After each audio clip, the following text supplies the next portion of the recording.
Hi, my name's Sarah Hanson in MPA 226 at Drake University.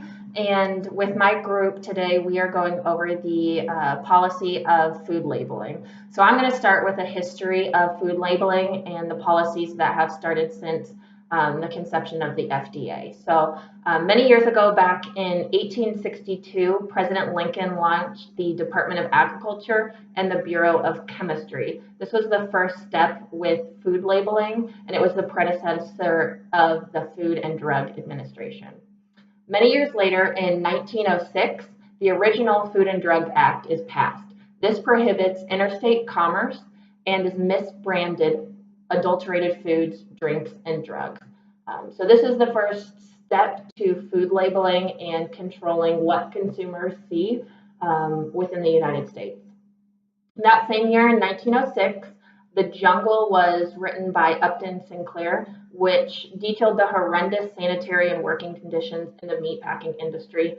And because of that, the Meat Inspection Act is passed. This was the aftermath of that, where people really started to wonder where their food was coming from, what was going into it, and the nutritional content.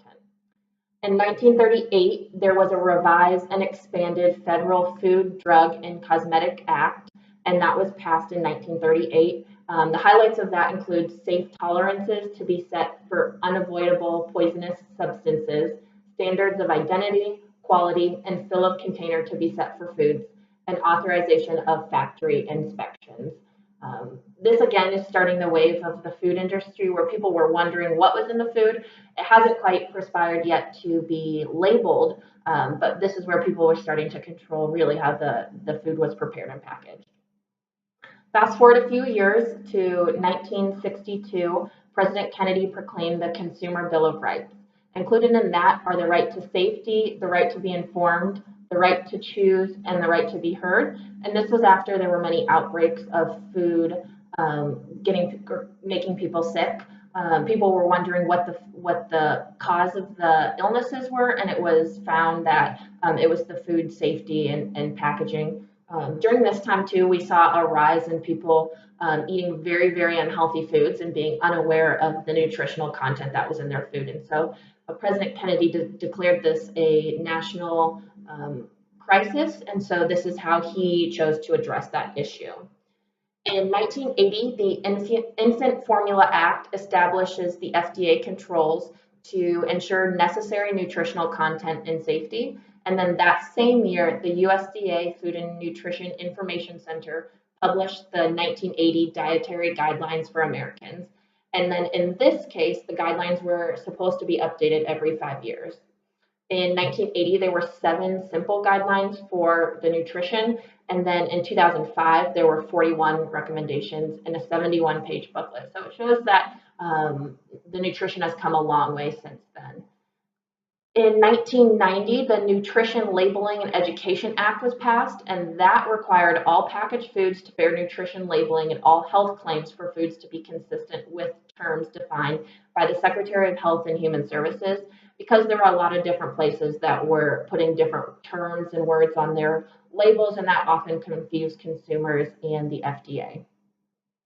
A food ingredient panel serving sizes and terms such as low fat and light became standardized, and that's pretty much the standard that we know today. A little bit has changed, but that originally started back in 1990.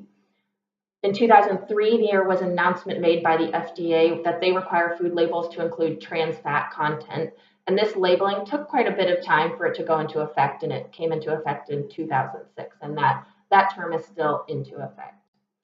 More recently, in January of 2011, the Grocery Manufacturers Association announced Nutrition Keys, a new front-of-the-pack labeling system, just before the FDA is to issue its guidance to industry on the matter. And we see that today. If you go to the grocery store, you see panels in the front of cereal boxes or packages of deli meat, and that's what was started in 2011 as an easier way for people to identify and be aware of what they're eating.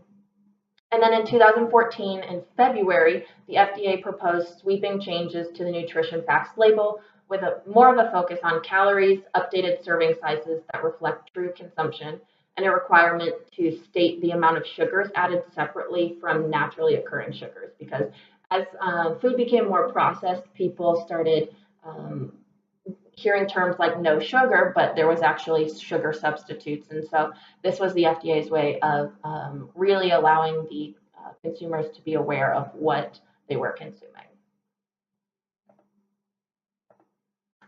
So one of the theories behind this policy is symbolic policy and the influence within the media.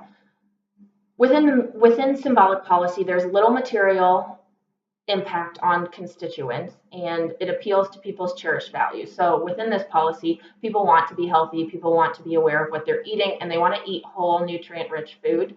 And a lot of the processed foods that we're getting or that we're eating in the United States, that's really not the case.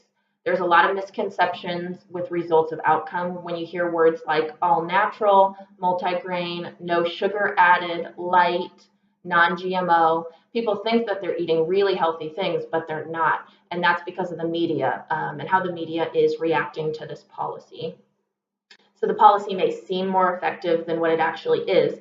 People are instituting different ideas of how to track nutritional labels, but then when you add words over those labels like multigrain or no sugar added, it kind of confuses the consumer. And so the FDA really isn't achieving the desired effects. And maybe the desired effects of it is that they just want people to be aware and have that information available to them. It's not as accessible to them when it's covered by these giant words of all natural or non-GMO or multigrain, but it's still available should they want to look further into it. It is a cherished value, though, because it does correlate to the health of U.S. citizens.